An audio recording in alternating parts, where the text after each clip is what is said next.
Hey. We're still going on Strength of the Lord. I'm really excited for this. Again, we are talking about Captain Moroni. We talked about him last time. I think we left off. They went and stopped Amalickiah. Amalickiah was getting a lot of people together. Moroni stopped them, but Amalickiah snuck off with a few people and they went to the Lamanites. Now, Lamanites, they're always what we're worried about. They're always who Nephites, Lamanites are going to war against. Moroni went after the people because he did not want the Lamanites to get stirred up and then come back to war against the Nephites. But that's what happened. Unfortunately, Amalickiah made it over to the Lamanites, and it's amazing. You got to read this. We're not going to talk about this, but pretty soon he's the ruler over all the Lamanites. He's sneaky and lies and becomes the top person over there. They're fighting back. Anyway, there's a lot of war between the Lamanites and the Nephites, and it continues on. Amalickiah, he gets killed, and the war is raging by then, and yeah, it's crazy. So we're skipping through a lot of cool stuff. So if you should read it. If you're seeing this, you should read it. It's amazing. It's really cool to see the wars and what happened. And I particularly like the wars in the Book of Mormon because I think you can easily compare them to your own life and your own wars and your own challenges and what you're doing and how Moroni wins and how he overcomes things and preserves liberty. And it's crazy. I think there's a couple lessons to talk about quick, but like Amalickiah goes, he gets a whole bunch of people to follow him, and then most of the people stop following him, and then he goes to the Lamanites. He gets a bunch of them to follow him and uses flattery to do that. And I think that we need to be careful in our own lives when people are using flattery to us. Like if someone's pouring on flattery at work or in a relationship or something like this, like always be on the lookout when people start pouring flattery on you.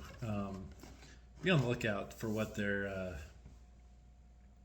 true desire might be, and maybe just someone's being nice. And I mean, if your boss is like, "Hey, good job on that," or your spouse tells you you're looking good. I'm not talking about that stuff, but if they're really pouring it on, using flattery, and then trying to get you to follow them, buy something, whatever, like definitely be wary of that.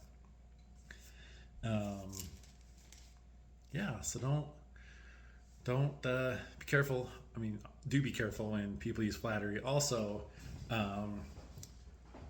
in our own lives, it's easy to get riled up from something that somebody says. So we might hear, or even better, like have you ever known like a divorced couple where you know like both people in the couple, or maybe they're not divorced, maybe they're just breaking up, and you know both of them, you're friends with both of them, and you talk to one partner and they're like, this person did this and this and this and this, and you're like, no way, I had no idea, like, and you're just blown away and you get frustrated with that person and you're so mad. And then you talk to the other person and they're like, and they explain the situation, and you heard this little sliver and they explain the whole pie, and you're like, oh yeah, that makes sense. And so many times in life, once you hear the whole story from someone who's not partial, things make a lot of sense. And I think it's the same, like we learned from Amalickiah. He's getting everyone riled up and going to war. Like just pay attention to that in life when people are trying to get you riled up or trying to get you on their side by whatever means. Like if someone's telling you a story, and after you talk to someone or after you watch the news or something, if you're like really angry at a person or a group of people, after that, pay attention to it. Like do some research outside of that for sure. Anyway, back to Captain Moroni. Those are just a couple lessons I wanted to talk about that we've learned from this. but the war's raging. Um, Captain Moroni is fighting his army. There's other groups, other armies. They're all fighting each other. And there comes a time when the provisions are running low. Like the Nephites, they're not getting the food. They're not getting the reinforcements that they need to win the war. And Moroni's not very happy about this. He feels like he's out there fighting the bad guys, and he's seeing cities fall to the bad guys. He's seeing all kinds of death and murder, and it's horrible. He writes a letter to the governor of the land. His name is Pahoran, and he tells him what he thinks about him and what he thinks about the the whole situation. And we've learned, like in the last video, as soon as Moroni heard about what Amaleki was doing, he was just like angry. He ripped his coat, he wrote on it, he stuck it on a pole. So he's very passionate about things. And when he sees people dying, and those deaths could have been avoided if his people were being supported like they should have, it is frustrating. So we are in Alma 60. This is a few years, this is just over a decade after our last video. I mean, hopefully it's only like a week or so for you, but it was like a decade in real time. Verse 15. Moroni says in his letter to the governor, his unhappy letter, "For were it not for the wickedness which first commenced at our head, we could have withstood our enemies, that they could have gained no power over us." I really, really like that, because he's like, if it weren't for the head of our people, if it weren't for the leadership, this capital city, if it weren't for this wickedness, this wouldn't have happened. The wickedness that commenced at our head, the start, like if you guys weren't being wicked, that's what he's saying. So he's really throwing it down. Then it says in 16, "Yea, had it not been for the war which broke out among ourselves, yea, were not for these kingmen who caused so much bloodshed among ourselves." Now, the kingmen, so they're having all these battles in the different cities and wars and stuff, and the capital city, there's a bunch of people who they want to be king. So they're fighting their own battle from internally to be in charge. If maybe this war is enough of a distraction, they're doing this other stuff, no one's paying attention to us, we're going to make ourselves king, and we're going to do all this stuff so we can be the king.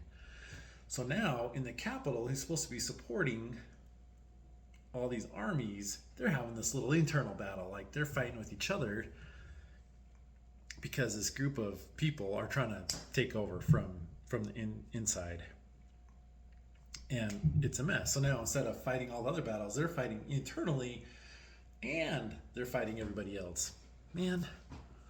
So it says, "Yea, at the time we were contending among ourselves, if we had united our strength as we have hitherto done, if we just come together, yea, had it not been for the desire of power and authority which those king men had over us, had they been true to the cause of freedom."